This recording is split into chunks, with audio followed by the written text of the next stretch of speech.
బీసీలకి ఎంతమంది ఇచ్చాం, మేము వీళ్ళకి ఎంతమంది ఇచ్చాం, ఎస్సీస్కి ఇచ్చాం, ఎస్టీస్కి ఇచ్చాం.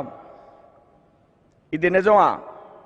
నిజమైనటువంటి పరిపాలన, నిజమైనటువంటి నాయకత్వం చేసేటువంటి కార్యక్రమాల? గతంలో ఒక హోంమంత్రుండి నా స్నేహితులైన చంద్రబాబు నాయుడు గారి గవర్నమెంట్లో బయట అందరూ ఏం చెప్పుకునేవారంటే ఆయన గురించి ఉప ముఖ్యమంత్రి ఆయన, హోంమంత్రి ఆయన, కానీ కానిస్టేబుల్ కూడా ట్రాన్స్ఫర్ చేయలేకపోతున్నారండి. ఏదో కమ్యూనిటీకి ఇచ్చామని చెప్పుకోవడం కోసం ఎన్ని ట్యాగులు. ఇప్పుడు ఇక్కడ కూడా హోంమంత్రి ఉంది, ఎస్సీకి ఇచ్చామండి హోంమంత్రి. ఎస్సీలందరి మీద గుండు కొరికేస్తున్నారు. ఎస్సీ హోంమంత్రి. మనం ఇచ్చాం ఈ దేశానికి ప్రధానమంత్రిని,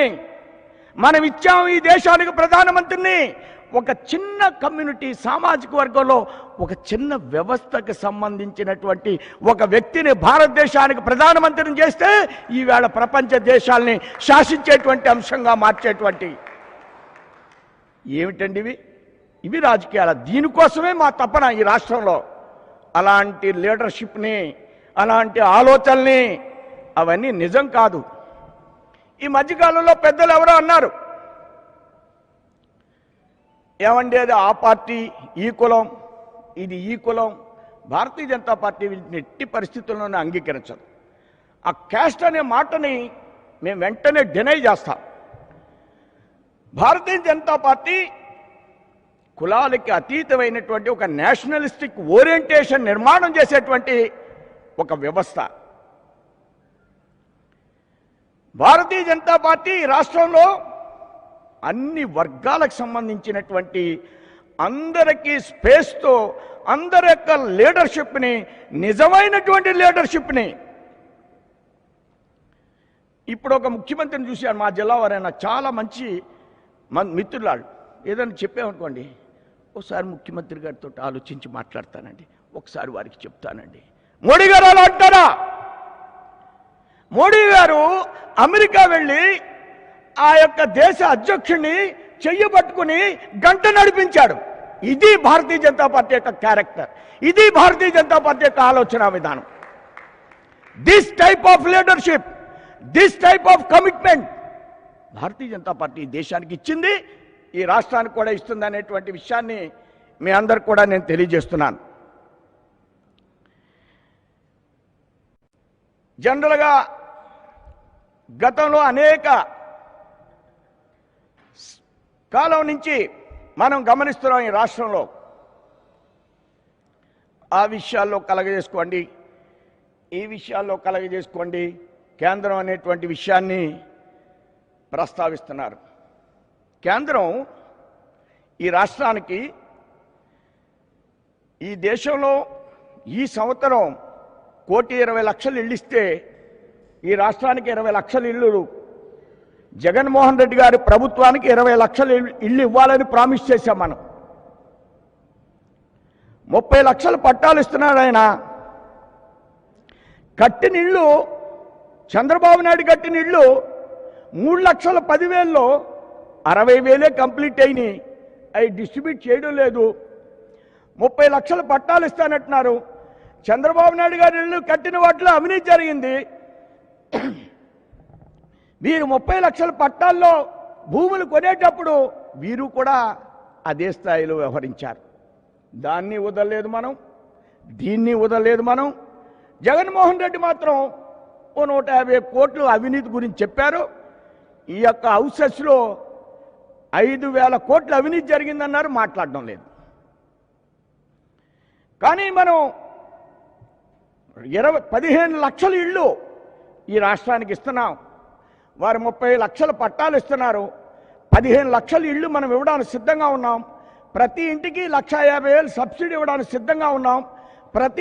ప్రతి పట్టాలో కూడా రోడ్లు వేయడానికి ఎన్ఆర్ఈజీఎస్ నిధుల్ని 3,000 కోట్ల రూపాయలు ఇచ్చాం. రాబోయేటువంటి రోజుల్లో ప్రతి ఇంటికి కూడా కుళాయి వేయడానికి మనం సెంట్రల్ గవర్నమెంట్ ఆర్డబ్ల్యూసీ నుంచి నిధులు ఇస్తున్నాం. ప్రతి ఇంటికి పర్మనెంట్ రోడ్లు వేయడం కోసం మనం పంచాయతీరాజ్ శాఖకి నబార్డు ద్వారా నిధులు ఇచ్చే ప్రయత్నం చేస్తాం. అంటే ఈ ఇళ్లలో అత్యధిక భాగం కేంద్ర ప్రభుత్వానివే.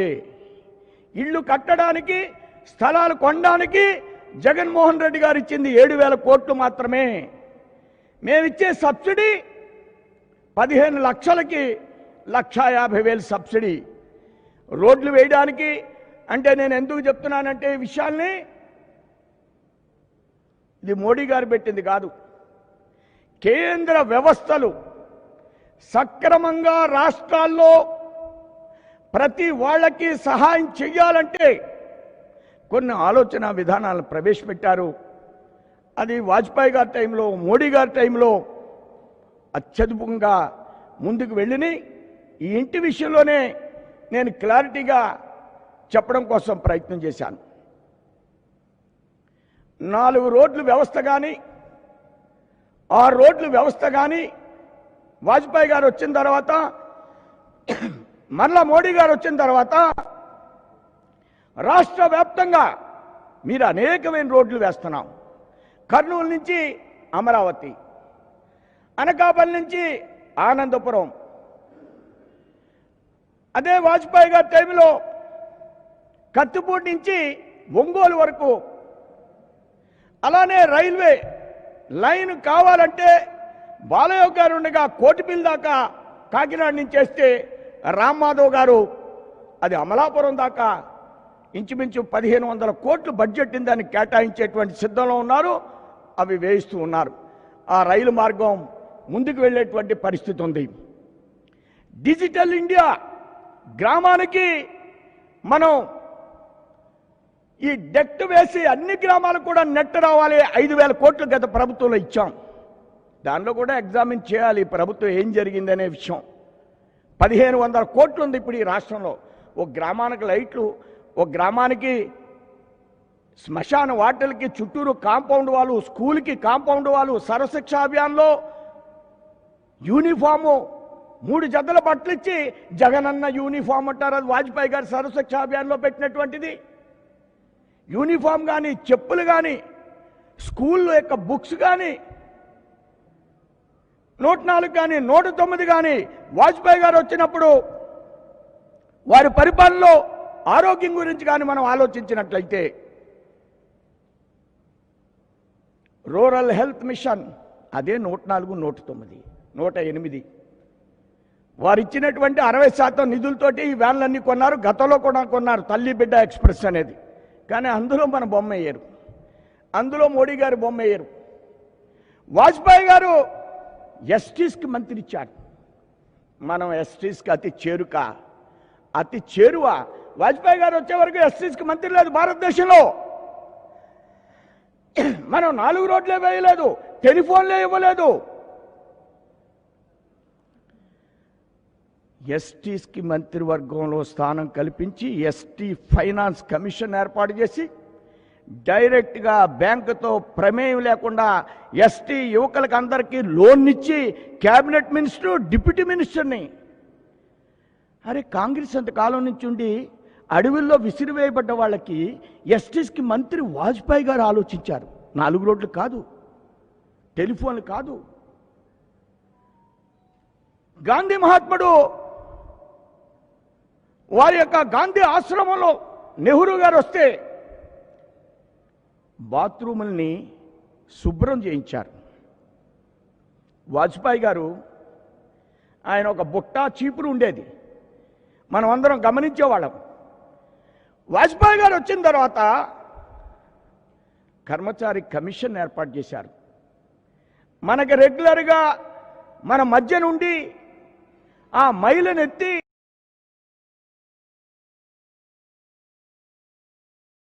రాత్రి వచ్చి వాటిని తోడి బయట పారబోసేటువంటి కల్చర్ నుంచి కర్మచారి కమిషన్ ద్వారా 5 లక్షల రూపాయలు ఇచ్చి 5 లక్షల రూపాయలు ఇచ్చి ఒక వెహికల్ని ఏర్పాటు చేసి సెప్టిక్ ట్యాంక్లు క్లీన్ చేయబడును అనేది వాజ్పేయి గారు ఏర్పాటు చేశారు. అంటే ఏ వర్గాల గురించి భారతీయ జనతా పార్టీ ఆలోచిస్తుంది భారతదేశంలో? సబ్కా సాత్ సబ్కా వికాస్ అనే దానికి ఎలాంటి వర్గాల దగ్గరికి భారతీయ జనతా పార్టీని కమిట్మెంట్తో మనం ఆలోచిస్తున్నాం. ఈ సమాజానికి అవసరమైనటువంటి ఆలోచనలను నిర్మాణం చేయడం, ఇది మన బాధ్యతగా మీ అందరికీ తెలియజేస్తున్నాను. ఇలాంటి కార్యక్రమాలు వాజ్పేయి గారు చేశారు. మీ యొక్క విజయవాడలో అనేక ప్రైవేట్ ఎంబీబీఎస్ కాలేజీలు వచ్చినాయి. దేశవ్యాప్తంగా ప్రైవేట్ ఎంబీబీఎస్ కాలేజీలు వచ్చినాయి, వాజ్పేయి గారి గురించే వచ్చినాయి. ఇప్పుడు ఈ రాష్ట్ర ముఖ్యమంత్రి అనేకమైన ఎంబీబీఎస్ కాలేజీలు పెడుతున్నారు. మనం 50% ఇస్తున్నాం. దానిలో మోడీ గారు తీసుకున్నటువంటి డెసిషన్ అది. అన్ని చోట్ల ఎంబీబీఎస్ కాలేజీలు ప్రతి పార్లమెంట్లో ఒకటి పెట్టాలనేటువంటి ఆలోచనతో మోడీ గారు నిర్ణయం తీసుకున్నారు. దానికి 50% మనం ఇస్తున్నాం. దాని మూలంగా డాక్టర్స్, పేదవాళ్ళకి సీట్లు వస్తాయి. అనేక ట్రైబల్ ఏరియాలో కూడా కాలేజీలు పెడుతున్నారు. ఇది మన పాత్ర, మన నిర్ణయం, మనం చేసేటువంటి ఆలోచన అనేటువంటి విషయాన్ని మీ అందరికి కూడా చెప్తున్నాను. మాసివ్ ఇన్ఫ్రాస్ట్రక్చర్ని భారతదేశంలో నిర్మాణం చేయడం అనేది మన యొక్క స్వప్నం, మన యొక్క ఆలోచన, మన యొక్క కళ. ఒక ఇంటి నిర్మాణం చేపడితే ఇల్లు ఇవ్వడం, బ్యాంకుల్లో చాలామందికి ఇల్లు కట్టుకుంటే 2.5 లక్షలు సబ్సిడీ ఇస్తున్నారు మోడీ గారు. అందరికీ 40 లక్షలు వాళ్ళకి ఇన్కమ్ ఉన్నప్పటికీ కూడా ఇస్తున్నారు. కారణం, ఒక ఇల్లు కడితే 20 డిపార్ట్మెంట్లు పనిచేస్తాయి, 20 ఇండస్ట్రీస్ పనిచేస్తాయి, 20 రకాలైనటువంటి ప్లంబింగ్కి 20 రకాల వస్తువులు తయారు చేస్తాం, రాస్తాం చిట్టీలో. ఎలక్ట్రిసిటీకి 20 రకాలైన వస్తువులు రాస్తాం. ఈ ఇండస్ట్రీస్ అన్నీ ముందుకు పెడతాయి, పేదవాడికి ఇల్లు వస్తుంది. ఇన్ఫ్రాస్ట్రక్చర్, మనం రోడ్లు వేయడం కానీ, ఇలా ఇళ్ళ కట్టడం కానీ, ఒక అద్భుతమైనటువంటి ఆలోచనతో మన ప్రభుత్వం వెళ్తుంది. అవన్నీ ఈ రాష్ట్రంలో మనం ముందుకు తీసుకువెడుతున్నాం. విశాఖపట్నం రైల్వే జోన్ ఇచ్చాం. మనం వైజాగ్ టు చెన్నై ఇండస్ట్రియల్ కారిడార్ని ఇచ్చాం. ఈ రోడ్ కనెక్టివిటీ నేను 2-3 చెప్పాను. రాష్ట్ర వ్యాప్తంగా అన్ని జిల్లాల్లో ఈ అంశాలు ఉన్నాయి. చిత్తూరు నుంచి ఇచ్చాపురం దాకా అన్ని జిల్లాల్లో ఈ రోడ్ కనెక్టివిటీని ఏర్పాటు చేస్తున్నాం. రాజమండ్రి నుంచి అరకు అంటే ఏంటది? ఒక టూరిజాన్ని అభివృద్ధి చేయాలంటే ట్రైబల్ ఏరియా నుంచి ఒక రోడ్డు వేస్తే ఆ యొక్క ప్రదేశాలను చూసుకుంటూ వెళ్ళేటువంటి ఒక ఆలోచన. టూరిజం డిపార్ట్మెంట్ వాళ్ళు కర్నూలుకి 50 కోట్లు ఇచ్చారు. టెంపుల్ యొక్క ఆలోచనలో అన్నవరానికి ఇస్తున్నారు, సింహాచలానికి ఇచ్చారు. ఎక్కడ ఏ అవకాశం ఉంటే అక్కడ కేంద్ర ప్రభుత్వం అడుగులు వేసుకుంటూ ముందుకి రాష్ట్రాన్ని తీసుకువెళ్ళే విషయంలో హెల్త్కి కానీ నెక్స్ట్ 5 ఇయర్స్లో ఈ రాష్ట్రానికి 10,000 కోట్లతో ప్రతి ఇంటికి వాటర్ ట్యాప్ వేస్తే 5,000 కోట్లు ఇవ్వడానికి సిద్ధంగా ఉన్నాం. 1000 కోట్లు ఆల్రెడీ రాష్ట్రంలో రిలీజ్ చేయడం మనం ప్రయత్నం చేస్తున్నాం. ఈ విధంగా రాష్ట్రంలో, దేశంలో అనేక రకాలైన కార్యక్రమాలు చేపడితే అవి ఈ రాష్ట్రంలో మనం విస్తృతంగా గతంలో కానీ ఇప్పుడు కానీ ఎప్పుడైనా కానీ ఈ కార్యక్రమాలు నిరంతరం కొనసాగిస్తూ ఆంధ్ర రాష్ట్ర యొక్క సర్వతోముఖాభివృద్ధికి ఎల్లవేళలా కేంద్ర ప్రభుత్వం ఈ రాష్ట్రంతో ఉంటుంది. అతి ప్రేమైనటువంటి రాష్ట్రం మోడీ గారికి, భారతీయ జనతా పార్టీ ప్రభుత్వానికి ఆంధ్రప్రదేశ్ అనేటువంటి విషయాన్ని మీ అందరికి కూడా నేను తెలియజేస్తున్నాను. చాలామంది కొన్ని ప్రశ్నలు వేస్తున్నారు. మీకు ఏంటి మూలం? మన మూలాలన్నీ చెప్పాను. మనది anti corruption agenda, development agenda. దేశ రాజకీయ వ్యవస్థ మీద ఈవేళ ప్రజల్లో ఆలోచనలో రాజకీయ వ్యవస్థ మీద గౌరవం పడిపోయినటువంటి సందర్భంలో మోడీ గారి యొక్క తల్లి 100 సంవత్సరాలు ఉంటే ఆ తల్లినే వారు ముఖ్యమంత్రిగా ఉండగా ఒక చిన్న ఇంటిలో పెట్టి 13 సంవత్సరాలు ముఖ్యమంత్రిగా ఉన్న సందర్భంలో, ఈవేళ 6 సంవత్సరాలు ప్రధానమంత్రిగా ఉన్న సందర్భంలో వారి యొక్క భోజనానికి కూడా ప్రజాధనాన్ని వినియోగించకూడదు. వారి యొక్క వైద్యం ప్రైవేట్ గవర్నమెంట్ హాస్పిటల్లో చేయించిన ఒక ప్రధానమంత్రి తల్లి ప్రభుత్వ హాస్పిటల్లో వైద్యం చేసేటువంటి చరిత్రని ఎందుకు నిర్మాణం చేశాం? దేశ రాజకీయ వ్యవస్థలో ఒక ఆలోచన నిర్మాణం చేయాలి. రాజకీయ వ్యవస్థ మీద విశ్వాసం పోయిన సందర్భంలో ఆలోచన నిర్మాణం చేయాలి. ఇంతకంటే ఈ రాష్ట్రంలో అధికారంలోకి రావడానికి ఇప్పుడున్నటువంటి రాజకీయ వ్యవస్థలో ఇక్కడ ఒక ఇల్లట, ఎక్కడో ఒక రిసార్ట్ అంట, ఎక్కడో ఒక లాడ్జ్ అంట, ఆ లాడ్జిలో కాఫీ 500 తల్లినేమో ప్రభుత్వ హాస్పిటల్కి ఇన్ని వ్యవస్థలు ఏర్పాటు చేసుకుని అందులో ఉండడం మనకు అర్హత లేదండి. ఈ అర్హత చాలదండి. రాజకీయాల్లో కమిట్మెంట్తో వెళ్ళడం అర్హత కాదండి. క్యాష్ లేకుండా ముందుకు వెళ్ళడం అర్హత కాదండి. అన్ని వర్గాల్ని సమానంగా చూసేటువంటి ఆలోచనతో పరిపాలనా విధానాన్ని నిర్మాణం చేయడం మనకు అర్హత కాదండి.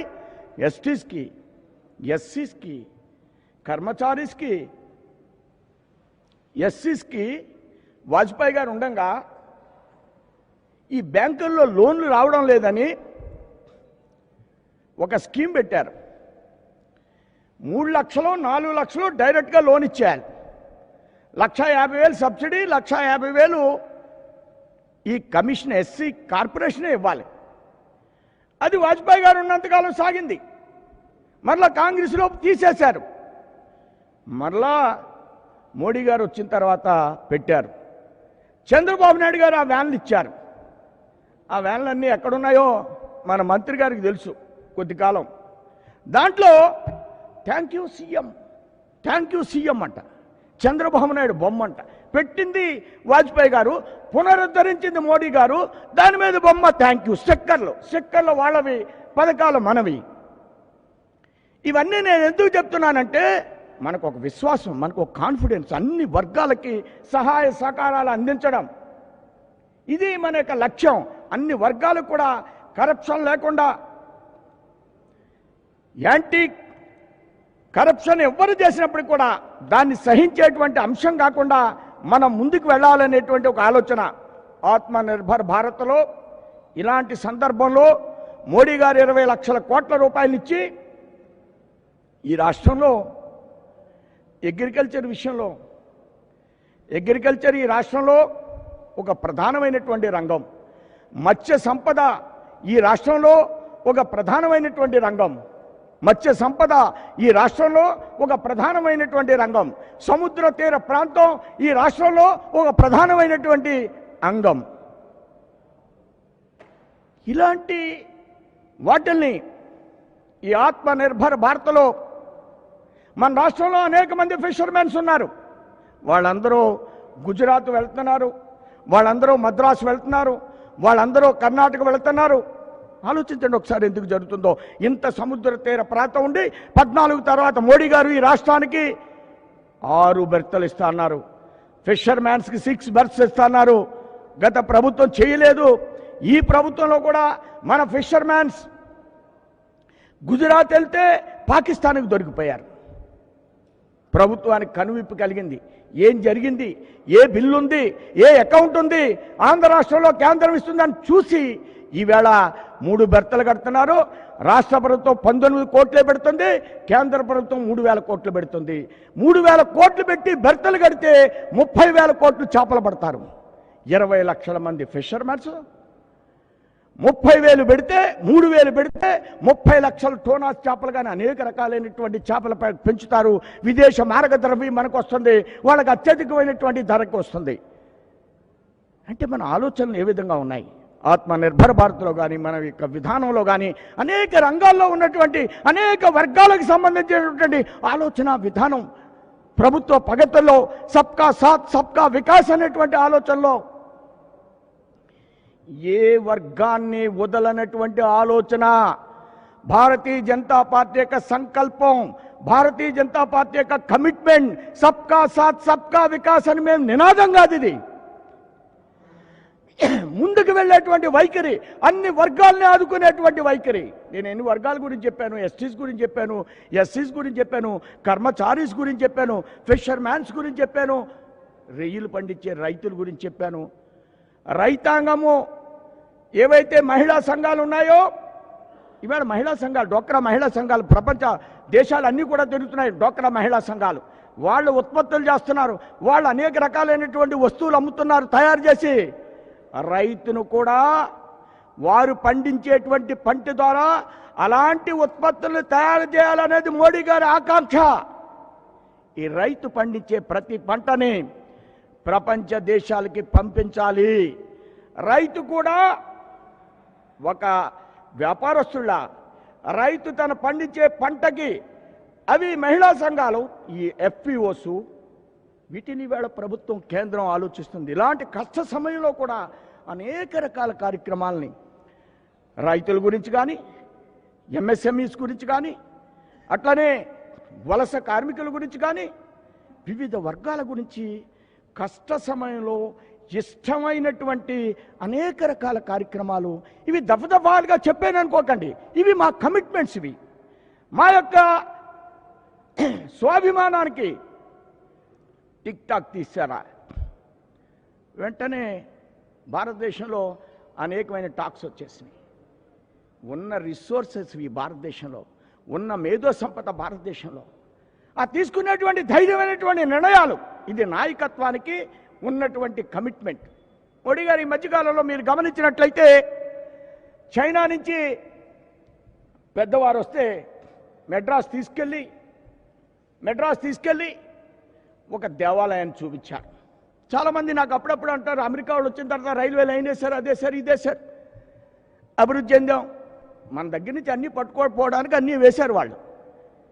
కానీ హంపి కానీ, 1000 స్తంభాల గుడి కానీ 1000 సంవత్సరాల కింద కడితే అవి ఎందుకు ఇప్పటి వరకు ప్రశాంతంగా మనల్ని చూస్తూ మనం వెళితే కళ్ళు తిరిగిపోయేలాగా మనకి అవి పోజిస్తున్నాయా? మనలో ఆత్మ నిర్భరతను పెంచుతున్నాయా? ఆత్మాభిమానాన్ని పెంచుతున్నాయా? స్వాభిమానాన్ని పెంచుతున్నాయా? ఈవేళ ఏముంది? ఆ వేళ కమిట్మెంట్ ఉంది భారతదేశంలో, ఈవేళ కరప్షన్ ఉంది. అలాంటి కమిట్మెంట్ ఉన్నటువంటి శిల్ప సంపదకి సంబంధించినటువంటి భారతదేశాన్ని, అలాంటి ఆలోచనని, అలాంటి వ్యక్తి నిర్మాణాన్ని చెయ్యాలనేది భారతీయ జనతా పార్టీ యొక్క సంకల్పం. ఇంత అద్భుతమైనటువంటి దేశమే భారతదేశం. ఇలాంటి కమిట్మెంట్తో ఇంజనీరింగ్ వ్యవస్థ లేనప్పుడు రాళ్లతో అంత అద్భుతమైనటువంటి శిల్ప సంపదని, బాడితెలు కానీ, ఉలులు కానీ, ఫర్నిచర్ కానీ ఎంత అద్భుతంగా ఉండేటువంటి పరిస్థితి. ఇలాంటి ఆలోచనని మనం నిర్మాణం చేయాలి. పెద్దలు మాట్లాడవలసినటువంటి పరిస్థితి ఉంది. సోషల్ జస్టిస్ అనేది మన ఎజెండా. ఈ రాష్ట్రంలో దేవాలయ భూములు కానీ, తిరుపతి భూములు అమ్మేయాలనుకున్నారు. వీళ్ళు కాన్సెప్ట్ లేదు పాపం. రాజశేఖర రెడ్డి గారు మత మార్పిడి తీసుకుంటే, జగన్మోహన్ రెడ్డి గారు మత మార్పిడి తీసుకుంటే, మనలో ఉన్న వాళ్ళు కొంతమంది మత మార్పిడి తీసుకుంటే, మన నిజమైనటువంటి హిందువులు కాబట్టి ఎవరైనా ఇంకో మతంలోకి వెళ్ళడానికి మనం ఎవరైనా కూడా ఇబ్బంది పడం. నిజమైనటువంటి సోషలిజం ఎక్కడుందంటే భారతదేశంలో, భారతీయులు ఉంది. కానీ మారిన తర్వాత ఆలోచనలు మారి భారతీయులు ఇచ్చినటువంటి భూముల్ని అమ్మేసి వేలం వేయాలనేటువంటి ఆలోచన తీసుకున్నప్పుడు భారతీయ జనతా పార్టీ ఈ ప్రభుత్వాన్ని తీవ్రంగా హెచ్చరిక చేస్తుంది. ఇసుకలో అవినీతి జరిగితే హెచ్చరిక చేస్తుంది. దేవాలయ భూముల మీద ఎట్టి పరిస్థితుల్లో ఈ ప్రభుత్వం వచ్చినా వెంటనే ఎదుర్కొనేటువంటి ఆలోచనతో భారతీయ జనతా పార్టీ ఉంటుందని మీ అందరు కూడా నేను తెలియజేస్తున్నాను. అమరావతి విషయాన్ని కానీ మనం గమనించినట్లయితే,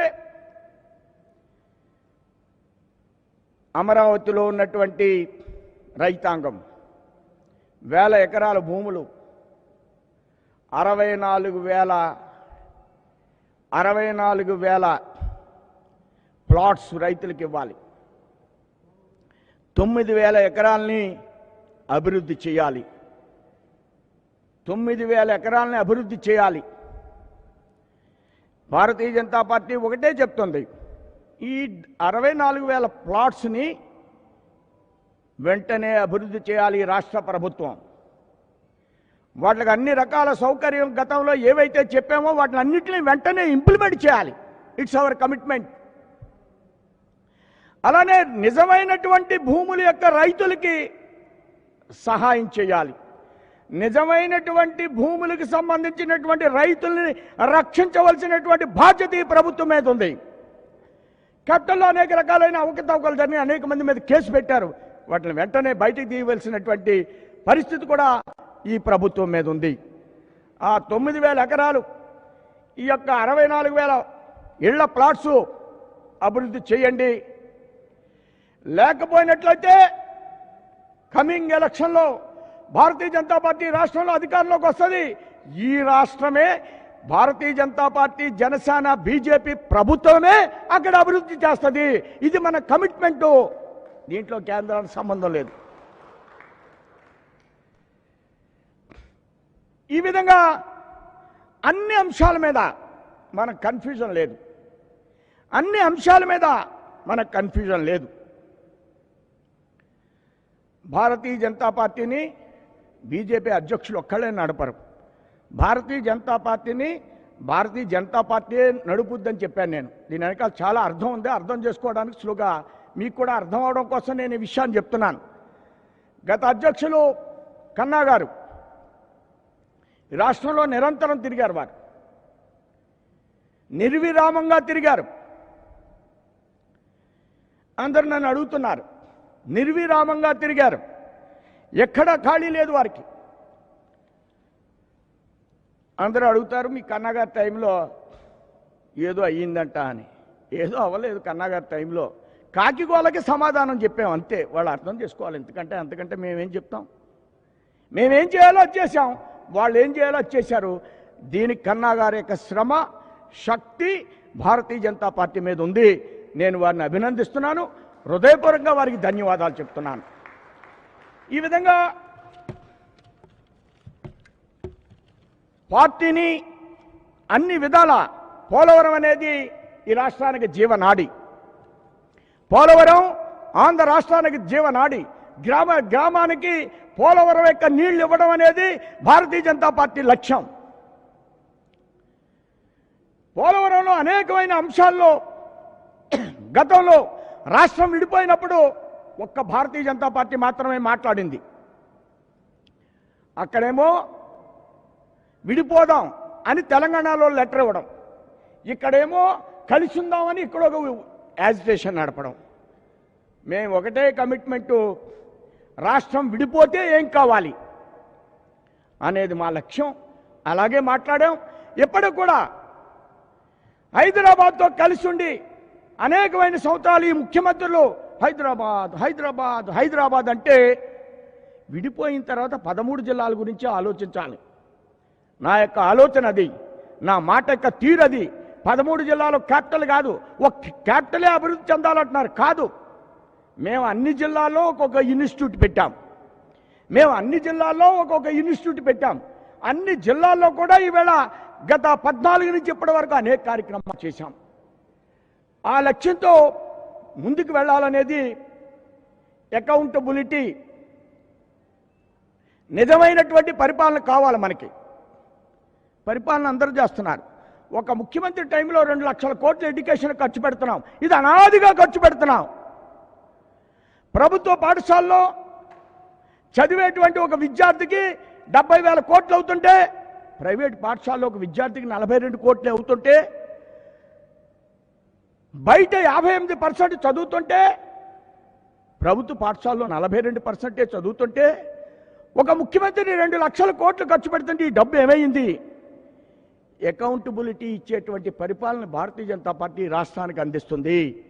దీని మీద ఆలోచన చేయడం లేదు. ఇది చాలా ముఖ్యమైన అంశం. అది ఆరోగ్యం కానీ, అది ఎడ్యుకేషన్ కానీ, అది వ్యవసాయం కానీ, మొక్కలు పెంచడం కానీ.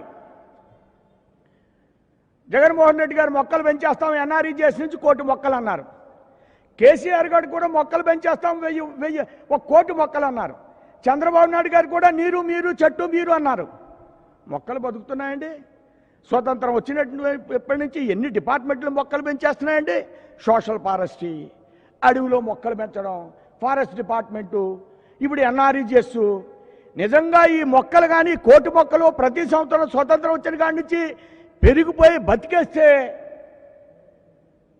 ఇదంతా కూడా వర్షాలు వచ్చేసి అడవి అయిపోయి మనం అందరం కూడా వరదలు వస్తే ఎక్కడికో పోయేవాళ్ళం. 1 కోటి మొక్కలు పెంచుతున్నాం కదా, ఇందులో ఎన్ని బతికినాయి?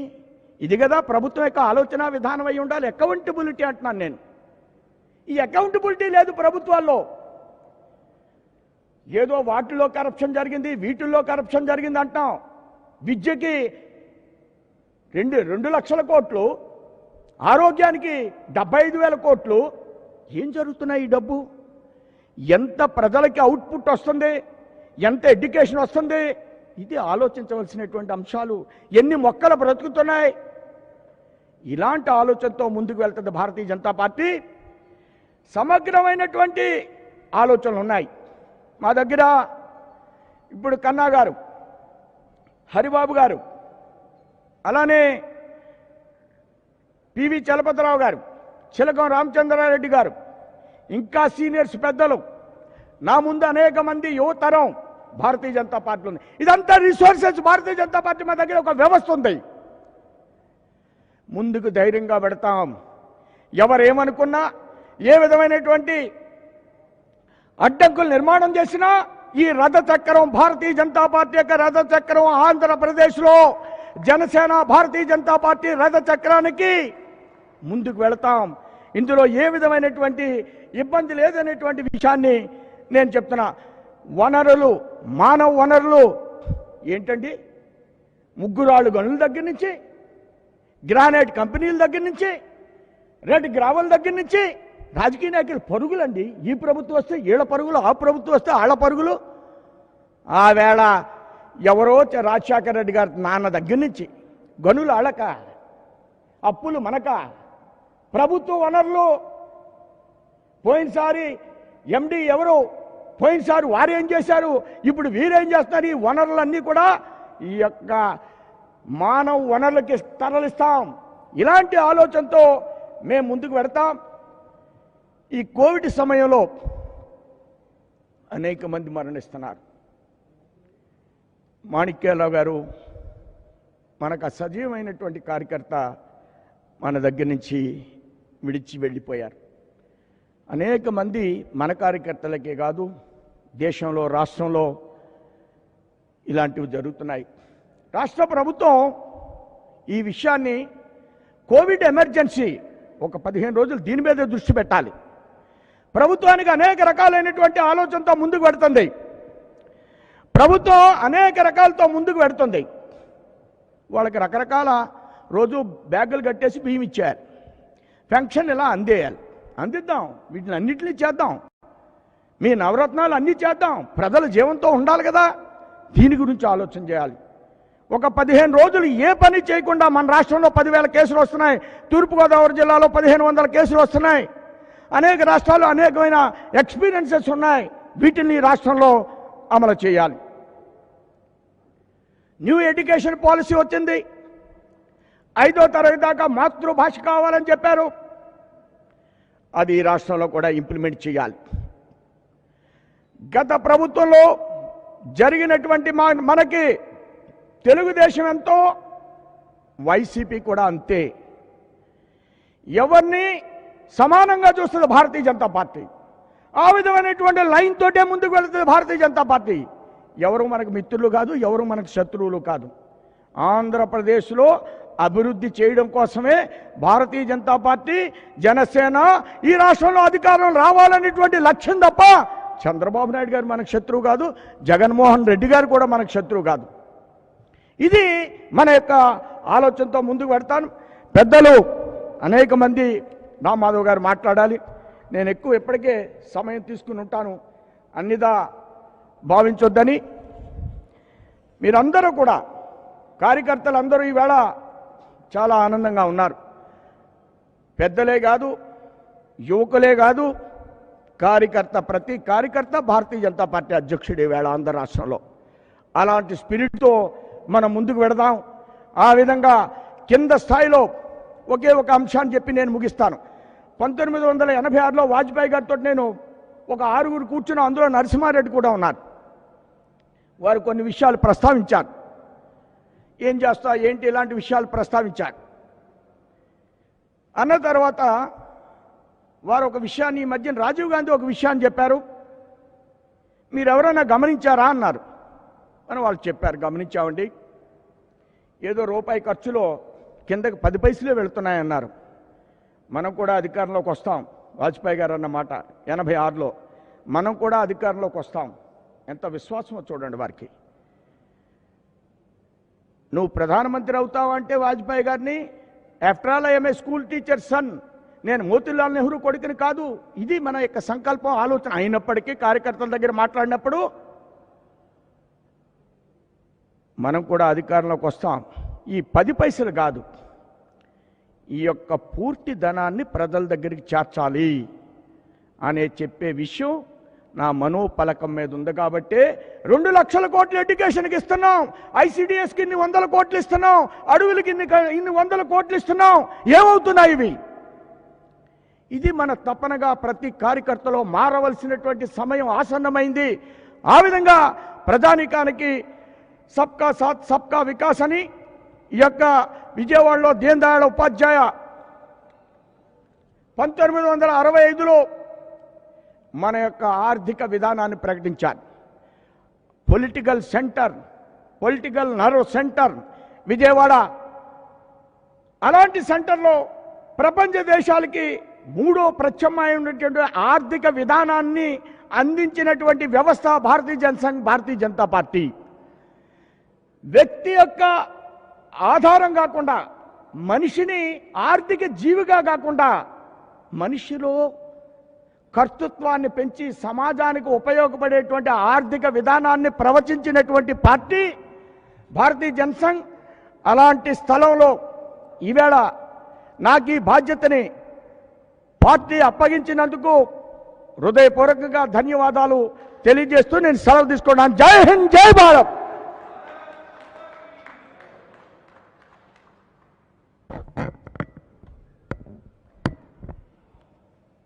దేశానికి ఒక సమర్థవంతమైనటువంటి నాయకత్వాన్ని, అవినీతి రహిత పాలన అందివ్వడం మాత్రమే కాకుండా ఏదైతే భారతీయ జనతా పార్టీ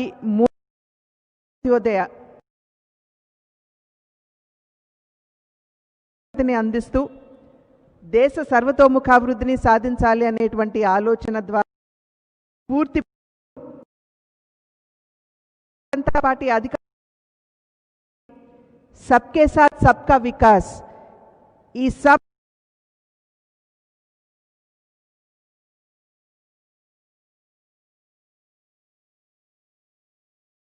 ఒక సమర్థవంతమైనటువంటి పాలనని అందిస్తూ ప్రపంచ దేశాలన్నీ కూడా గౌరవప్రదమైనటువంటి తోటి భారతదేశం వైపు, భారతదేశ నాయకత్వం వైపు చూసే విధంగా దేశానికి పాలన అందించినటువంటి భారతీయ జనతా పార్టీ నాయకత్వం గురించి, అదేవిధంగా భారతీయ జనతా పార్టీ సిద్ధాంతం, ఆలోచన, ధోరణి, విధానం సబ్కే సాత్ సబ్కా వికాస్ అన్నది కేవలం నినాదం మాత్రమే కాదు, భారతీయ జనతా పార్టీ నమ్మకం, విశ్వాసం అనేటువంటి విషయాన్ని తెలియజేస్తూ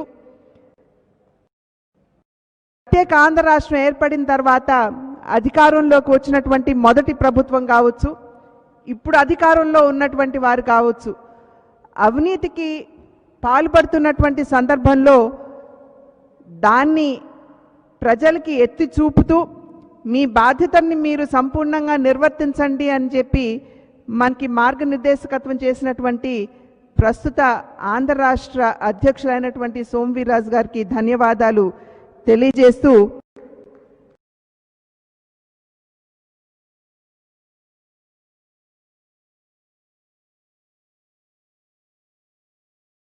వారు అక్కడ జాతీయ స్థాయిలో ఉన్నత బాధ్యతలు నిర్వర్తిస్తున్నటువంటి సందర్భంలో తెలుగు ప్రజలకి, ఆంధ్ర రాష్ట్రానికి, అక్కడున్నటువంటి కేంద్ర నాయకత్వానికి మధ్య వారధిగా నిలబడి వారి బాధ్యతల్ని వారు బాధ్యతాయుతంగా నిర్వర్తిస్తున్నటువంటి సందర్భంలో వారిని కార్యక్రమానికి ఆహ్వానిస్తూ వారి సందేశాన్ని అందివ్వాల్సిందిగా అభ్యర్థిస్తున్నాను.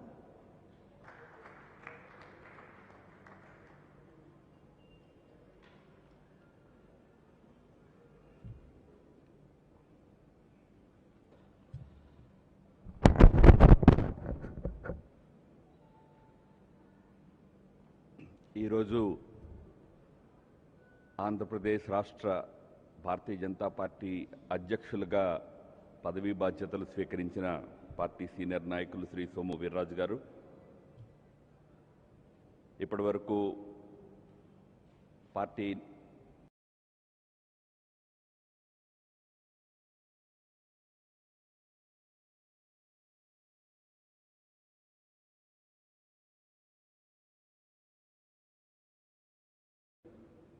శ్రీ సత్యకుమార్జీ, శ్రీమతి పురంధర్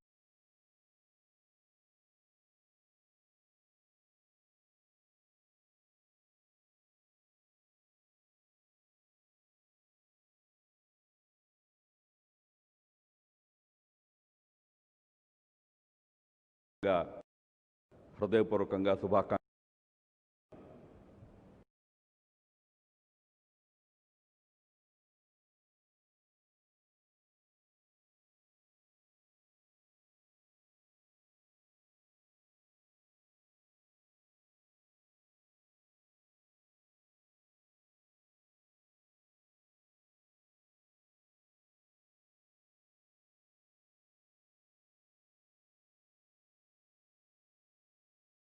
కృషి చేస్తారని ఆశిస్తున్నాను. మన పార్టీ విశేషత మన పార్టీని చూస్తే అర్థమయ్యే కంటే ఇతర పార్టీలను చూస్తే చాలా ఈజీగా అర్థమవుతుంది. దేశపు ప్రధాన ప్రతిపక్షానికి గత ఏడాది కాలంగా అధ్యక్షుడే లేడు.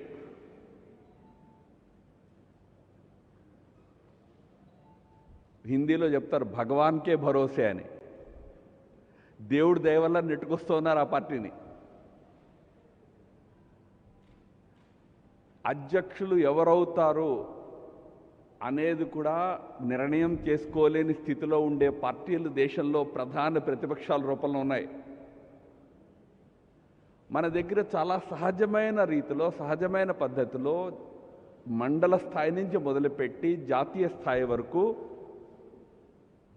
చాలా సహజంగా అధ్యక్షులు నియుక్తమవుతూ ఉంటారు, మారుతూ ఉంటారు, కొత్తవారు వస్తూ ఉంటారు. ఇటువంటి ఒక విలక్షణమైనటువంటి రాజకీయ సంస్కృతి కలిగినటువంటి పార్టీ మనది.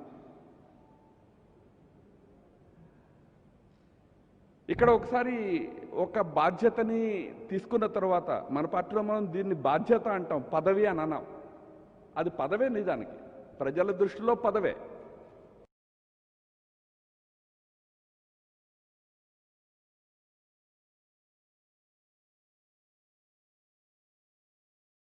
బాధ్యతకి ఎలా నేను ఒక భావనతో కష్టపడి పనిచేయడము,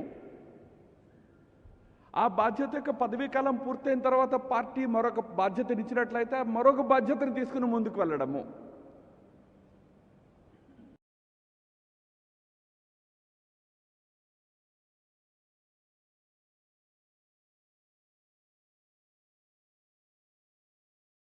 సంవత్సరంలో ప్రారంభమైన తర్వాత ఇప్పటి వరకు 2 టర్మ్స్ అధ్యక్షుడిగా చేసిన వ్యక్తి ఒకే ఒక్క వ్యక్తి, అమిత్ షా అనే వ్యక్తి.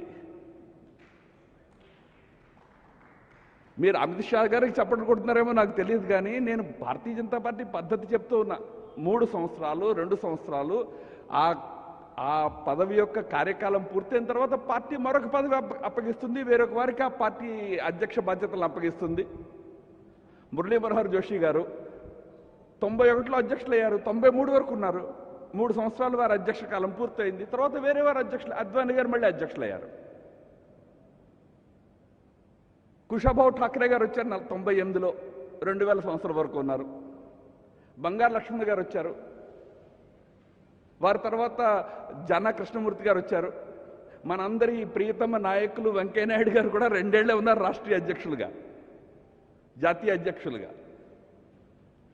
మన పార్టీలో మనకి అప్పగించిన బాధ్యతని చక్కగా సక్రమంగా నిర్వర్తిస్తూ పార్టీలో మనము ఎదుగుతూ వెళ్తాము. పార్టీలో కొత్త వారికి ఎప్పటికప్పుడు స్థానం ఇస్తూ వెళ్తాము. కాబట్టి ఈ రోజున కన్నా గారి స్థానంలో సోము వీర్రాజు గారు రావడము, కన్నా గారిని తీసేశారు, సోము గారిని పదవిలో పెట్టారు. ఆ విధంగా ఆలోచించవలసిన అవసరం ఏమీ లేదు. పార్టీ నాయకత్వ అభివృద్ధి ప్రక్రియలో కొత్త వారు బాధ్యతలు తీసుకుంటూ ఉంటారు. కన్నా గారు రాబోయే రోజుల్లో మరొక బాధ్యతను తీసుకుని మరింత పార్టీ అభివృద్ధి కోసం మరింత విస్తృతంగా వారు పనిచేసేటువంటి అవకాశం వారికి కూడా లభిస్తుంది. ఇందాక వీర్రాజు గారు చెప్పినట్లుగా మన పార్టీలో సమిష్టి నాయకత్వపు ప్రిన్సిపల్ మీద మనం పనిచేస్తాం. Collective leadership principle. అధ్యక్షుడు ఫస్ట్ అమాంగ్ ద ఈక్వల్స్. అనేక మంది నాయకులు కలిసి ఈ పార్టీని మనం ముందుకు తీసుకువెళ్తాము. దాంట్లో మొదటి స్థానంలో అధ్యక్షుల వారు ఉంటారు. ఆ విధంగా రాబోయే కాలంలో ఆంధ్రప్రదేశ్లో సోము వీర్రాజు గారి నేతృత్వంలో ఒక సమిష్టి నాయకత్వం ప్రిన్సిపల్ మీద మనందరము కలిసి ఆంధ్రప్రదేశ్ భారత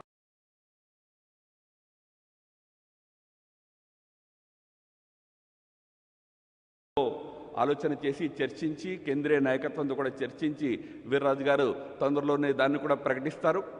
ప్రకటించిన తర్వాత ఈ రాష్ట్రంలో భారతీయ జనతా పార్టీని మరింత పటిష్టంగా ముందుకు తీసుకెళ్లే ప్రయత్నాన్ని మనం అందరం చేస్తాం. భారతీయ జనతా పార్టీ సంస్థాగతమైనటువంటి పార్టీ, ఆర్గనైజేషన్ సెంట్రిక్ పార్టీ. అయితే భారతీయ జనతా పార్టీ ఒక రాజకీయ పార్టీ. రాజకీయ పార్టీలు తమ రాజకీయ కార్యకలాపాలకి కొన్ని పార్టీలు కుటుంబాల మీద ఆధారపడతాయి, కొన్ని పార్టీలు ఐడియాలజీని పట్టుకెళ్తాయి. కానీ భారతీయ జనతా పార్టీ ఐడియాలజీతో పాటుగా సంస్థాగతమైనటువంటి వ్యవస్థను తీసుకుని ముందుకు వెళ్ళే పార్టీ.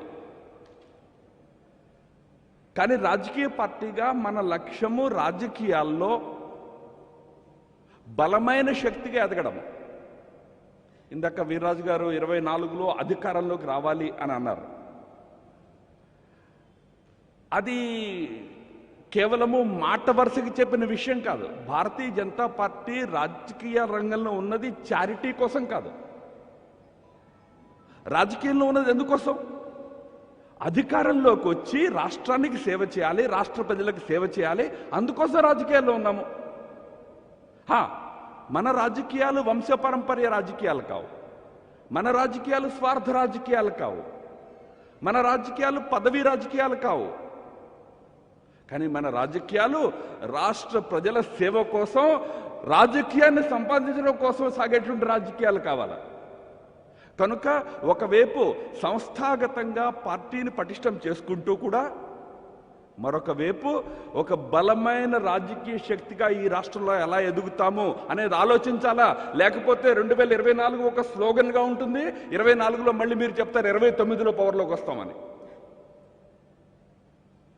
కిల్లర్ ఇన్స్టింక్ట్తో పనిచేయాలి 24లో అధికారంలోకి రావాలంటే. అంత సులభం కాదు ఆంధ్రప్రదేశ్లో. ఒకవైపు పార్టీని సంస్థాగతంగా గ్రాస్ రూట్స్ వరకు పటిష్టం చేసుకోవాలా, రెండో వైపు ఇక్కడ ఈ రాష్ట్రంలో ఈ రోజున ప్రతిపక్ష స్థానము వ్యాక్యూమ్ ఉన్నది, ఖాళీ ఉన్నది. దాన్ని భారతీయ జనతా పార్టీ ఫిలప్ చేయాలా, బలమైన రాజకీయ ప్రతిపక్షంగా ఇక్కడ ఎదగాల.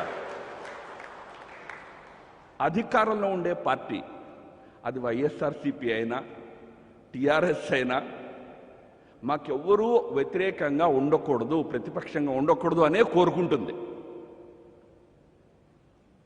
మనం ఒక స్టేట్మెంట్ ఇవ్వగానే పాపం అటువైపు నుంచి చాలా బాధపడిపోతుంటారు.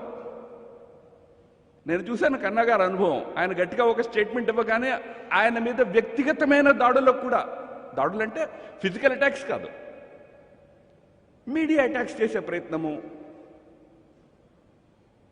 ఎందుకంటే అధికారంలో ఉండే పార్టీకి అప్పుడప్పుడు, ముఖ్యంగా ఆ పార్టీ వైఎస్ఆర్సీపీ లాంటి పార్టీ అయినట్లయితే, ఆ పార్టీ మనసులో మమ్మల్ని ఎవరూ వ్యతిరేకించకూడదు అనేటువంటి భావన ఉంటుంది. భారతీయ జనతా పార్టీ రాష్ట్రంలో కన్స్ట్రక్టివ్ అపోజిషన్, క్రిటికల్ ఫ్రెండ్గా పనిచేయాలి. బహుశా పురంధరేశ్వరి గారు మంచి తెలుగులో దీన్ని మీకు చెప్పగలుగుతారు. కన్స్ట్రక్టివ్, నిర్మాణాత్మకమైన ప్రతిపక్షంగా మనం ఉండాలి ఇక్కడ. క్రిటికల్ ఫ్రెండ్గా ఉండాలి. ఏదైనా మంచి పని ఎప్పుడైనా 5 ఏళ్లలో మీకు దృష్టికి వస్తే దానిని కూడా మరింత బాగా ఎలా చేయగలుగుతారు అనే చెప్పే స్థితిలో భారతీయ జనతా పార్టీ ఉండాలి. కన్స్ట్రక్టివ్, ఒక నిర్మాణాత్మక ప్రతిపక్ష స్థానంలో మనం ఉండాలి. ఆ విధంగా ఉండి ఈ రాష్ట్రంలో రాబోయే 4 సంవత్సరాల్లో ఒక బలమైన శక్తిగా భారతీయ జనతా పార్టీ ఎదగాలి. ఇందాక సోము వీర్రాజు గారు మొత్తం 3 ఏళ్ల ఎజెండాని మీ ముందు పెట్టారు. అయితే అందులో ఆయన సగం సమయము మోదీ గారి ప్రభుత్వపు విజయాల్ని మీ ముందు ఉటంకించారు. చాలా అవసరం. మోదీ ప్రభుత్వము గత 6 సంవత్సరాల్లో ఈ దేశ ప్రజల కోసం చేసినటువంటి ఏవైతే గొప్ప గొప్ప కార్యక్రమాలు ఉన్నాయో వాటిని సదా సర్వదా ప్రజలకు గుర్తు చేయడం చాలా అవసరం. వారు చెప్పిన మాట వాస్తవం. గతంలో చంద్రబాబు గారి ప్రభుత్వం సమయంలో కానివ్వండి, ఈ ప్రభుత్వంలో ఇప్పుడు ప్రభుత్వ సమయంలో కానివ్వండి, ఏవైతే ప్రజా ఉపయోగకరమైన కార్యక్రమాలు జరుగుతున్నాయో వాటిలో పెద్ద షేర్ మోదీ గారి ప్రభుత్వానికి ఉన్నది, కేంద్ర ప్రభుత్వానికి ఉన్నది. కనుక ఆ విషయం యొక్క పొలిటికల్ బెనిఫిట్ సంపాదించే ప్రయత్నాన్ని కార్యకర్తలుగా మనం చేయాలా. బట్ ఒక విషయం గుర్తుపెట్టుకోండి, మోదీ గారి భుజాల మీద తుపాకీ పెట్టి యుద్ధంలోకి వెళ్దామని ప్రయత్నం చేయకండి. చేస్తే మళ్ళీ 1వ శతంలో ఉండిపోతారు.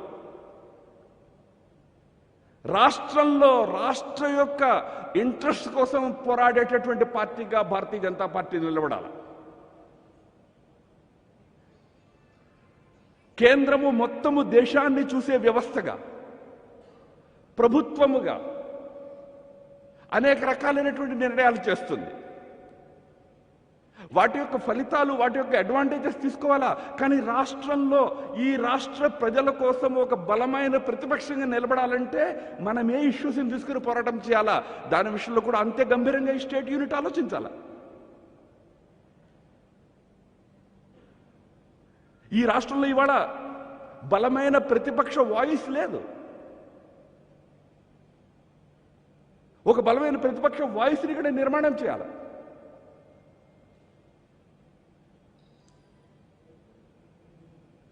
మూడు రాజధానులు నిర్మాణం చేస్తామని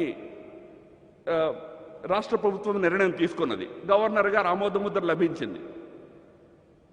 ఆంధ్రప్రదేశ్ హైకోర్టులో సెంట్రల్ గవర్నమెంట్ ఒక అఫిడవిట్ ఇచ్చింది. దాంట్లో ఇది రాష్ట్ర ప్రభుత్వం యొక్క జ్యూరిస్డిక్షన్లోకి వచ్చే విషయము, కేంద్రము జోక్యం చేసుకోవాల్సిన విషయం కాదు అని చెప్పినట్టుగా మనమంతా చదివాము. ఈ రోజు కూడా పేపర్స్లో ఉన్నది.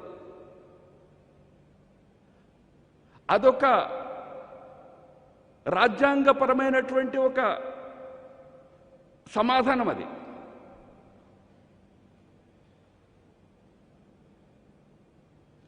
2014లో స్టేట్ ఏర్పడిన తర్వాత 5 ఏళ్ళలో 10 ఏళ్ళలో హైదరాబాద్ నుంచే మీ రాష్ట్రాన్ని పరిపాలిస్తూ ఇక్కడ ముందు క్యాపిటల్ని కట్టుకోండి అని సలహా ఇవ్వడం జరిగింది. కానీ కొన్ని కారణాంతరాలు, ఆ కారణాలు నేను చర్చించక్కర్లే మీ ముందు. ఏ కారణాల వల్ల హైదరాబాద్ వదిలిపెట్టి మరి పరిగెత్తుకుని విజయవాడకు వచ్చారో మీ అందరికీ తెలుసు. ఇక్కడికి వచ్చి అద్దె ఇళ్లల్లో ఉండి ప్రభుత్వ కార్యకలాపాలు నడిచాయి. కేంద్రం జోక్యం చేసుకున్నదా? బస్సుల లోపల ముఖ్యమంత్రి సచివాలయాలు నడిచాయి. కేంద్రం ఇంటర్ఫీర్ అయిందా? అమరావతి రాజధాని కట్టుకోవాలా ఆ నిర్ణయం జరిగినప్పుడు కేంద్రం వద్దందా? ఉల్టా 2,500 కోట్ల రూపాయలు ఇచ్చింది. మంచిది, కట్టుకోండి, మీరు నిర్ణయం చేసుకోండి, అక్కడ కట్టాలంటే కట్టుకోండి అని.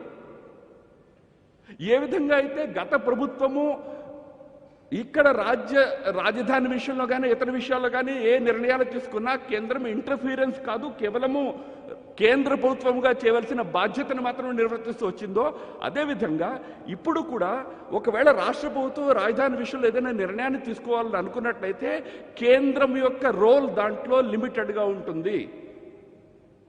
కానీ దాని అర్థము ప్రపంచంలో ఎక్కడా లేనట్టుగా, భారతదేశంలో ఎక్కడా లేనట్టుగా 3 రాజధానులు కడతాము అంటే దాని యొక్క ఔచిత్యాన్ని ఎవరు ప్రశ్నించకూడదని కాదని అర్థం. ప్రశ్నించే వాళ్ళు ప్రశ్నిస్తారు. భారతదేశంలో ఏ రాష్ట్రానికి 3 రాజధానులు ఉన్నాయండి? ఆంధ్రప్రదేశ్ కంటే 4 రెట్లు ఎక్కువ జనాభా ఉండే ఉత్తరప్రదేశ్కి ఒకటే రాజధాని, లక్నో. పరిపాలన సక్రమంగా సాగడం లేదా? అయినప్పటికీ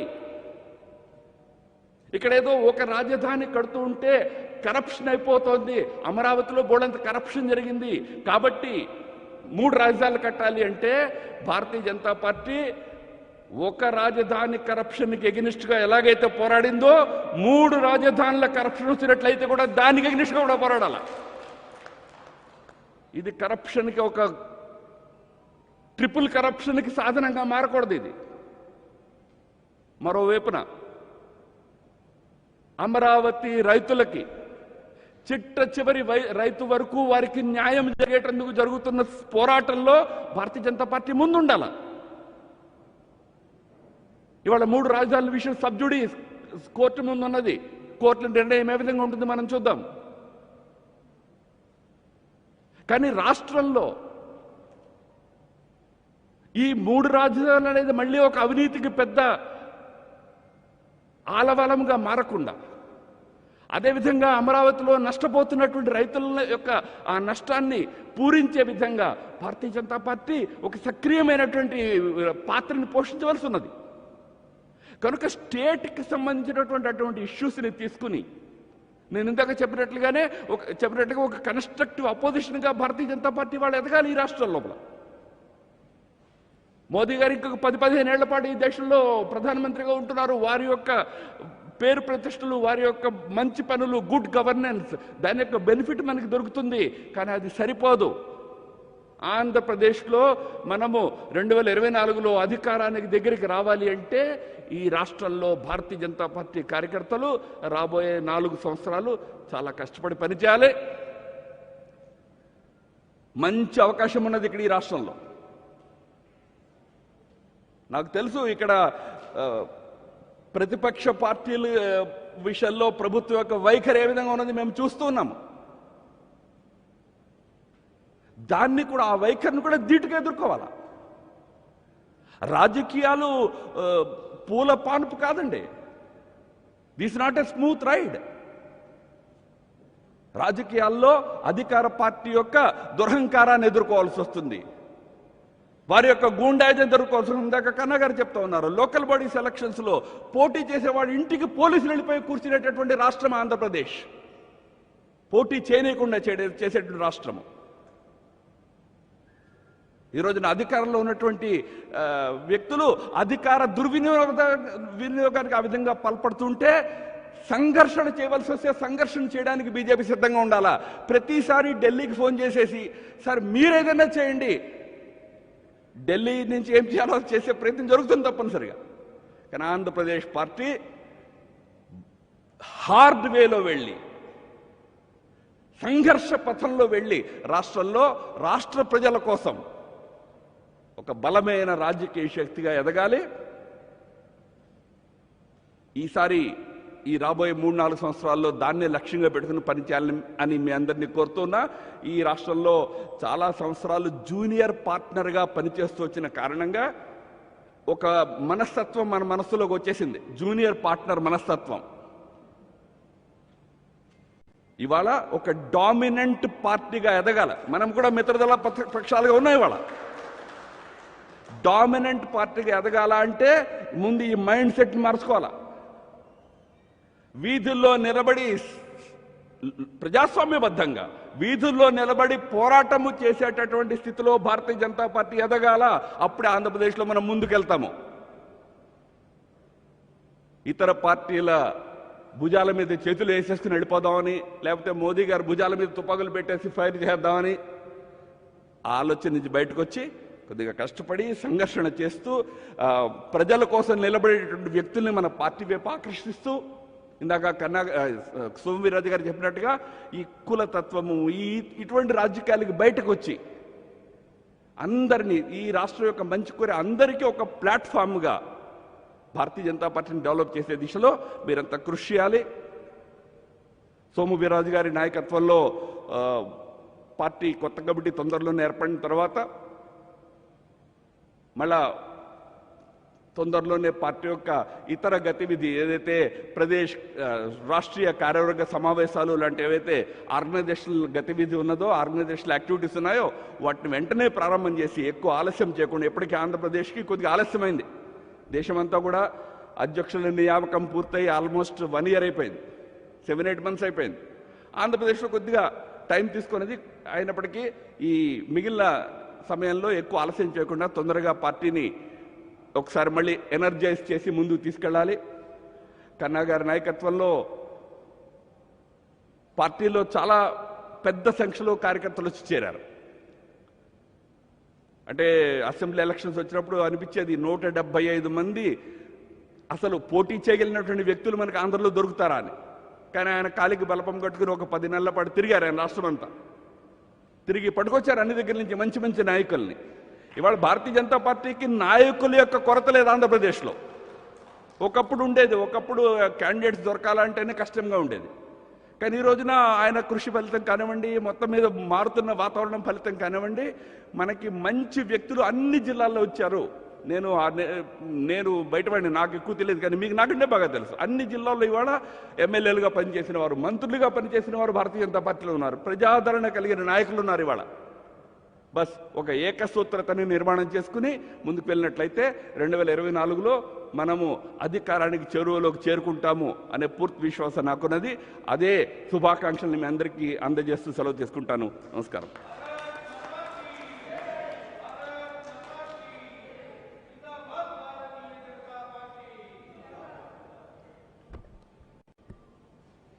అందరికీ నమస్కారం.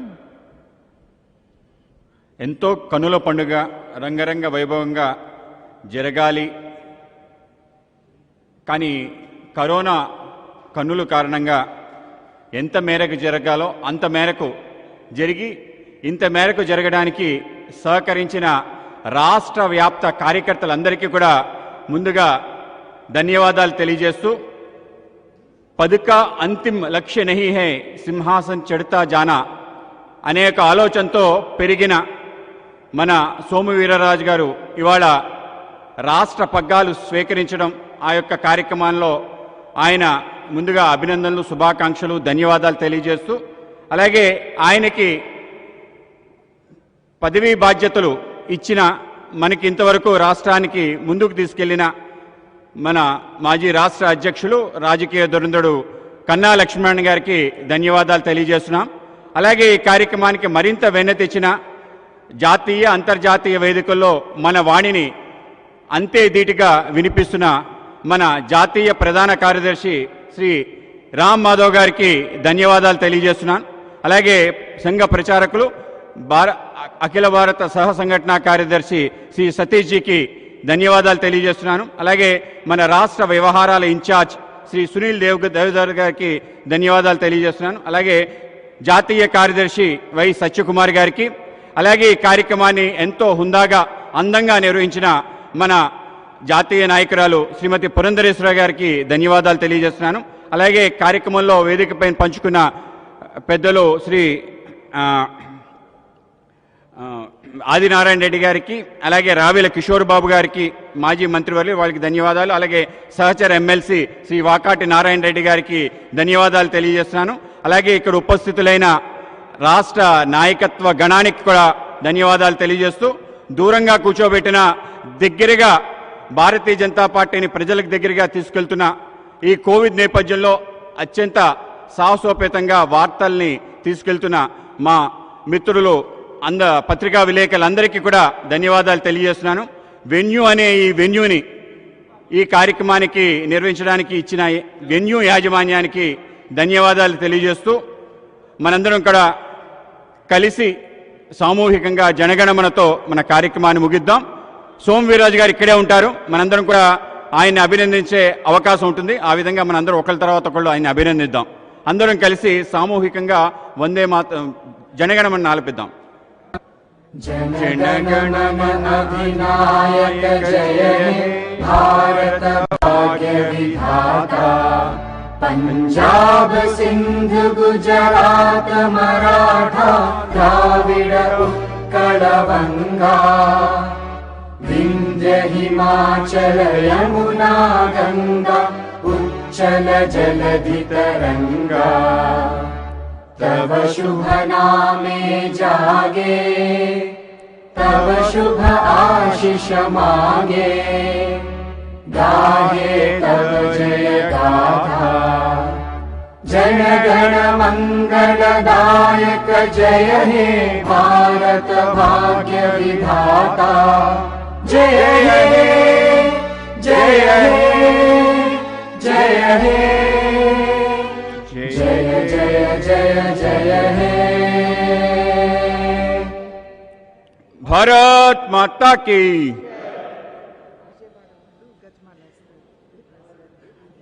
విజయవాడ పార్టీ సంబంధించిన వాళ్ళు గజమాల వేసి ముందుగా సోమవీర్రాజు గారిని అభినందనలు తెలియజేస్తారు. శ్రీ సత్యమూర్తి గారు అండ్